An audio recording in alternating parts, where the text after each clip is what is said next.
So first of all, in order for you to overcome fear, you need to understand where it comes from. Fear comes from a primitive part of the brain known as the amygdala, but I'm going to be referring to that amygdala in this video as the lizard brain.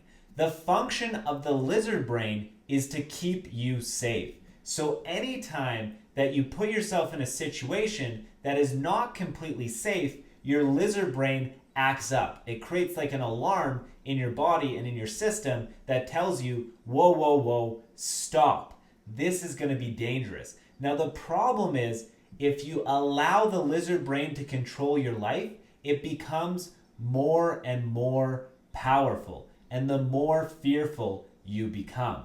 A good rule of thumb is that anytime the lizard brain is acting up, that means that you're about to do something that would actually create growth.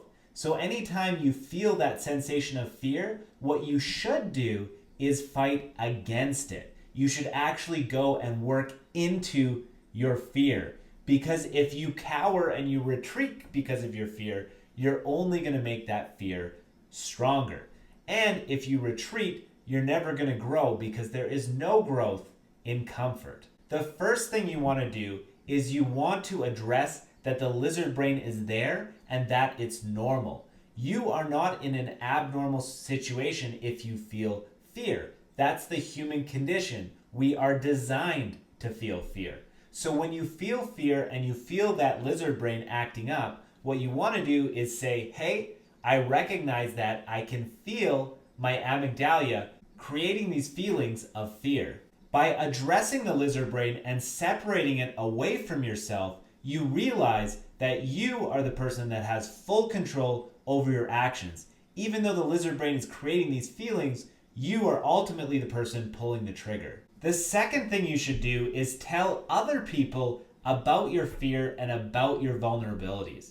Now, you may think that this is actually counterproductive, that if you're scared of these things, especially if it's like a social concern, that you're scared of other people seeing you in a certain way, that you would think that by sharing these things, that would make you even more scared. But in reality, the results are actually the exact opposite. Now, a really famous, the most famous shame and vulnerability researcher is a woman by the name of Brene Brown. She actually created an awesome TED Talk that you should totally watch.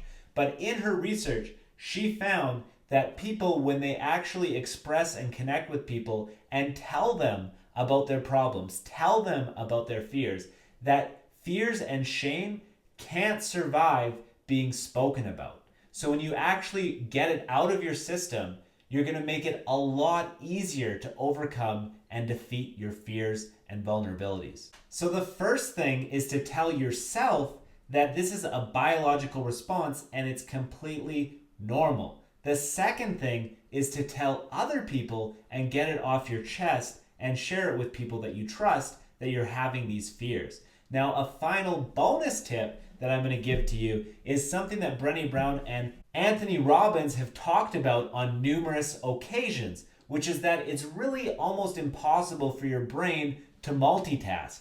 So if you focus on things that you're grateful about, if you focus on gratitude, that overpowers your fear centers and you no longer become capable of experiencing fear. So the next time you let your anxiety get out of control, just remember that you are so grateful that you watched Brendan's video. So as always, thank you for watching my video, guys. And if you want to see a lot more videos that share my knowledge, make sure that you check out my YouTube channel. If you like this video, give it a like. If you disliked it, give it a dislike. I use your feedback to create future videos. So it's really important to me that I know what you think. So as always, thank you, and I will see you in the next one.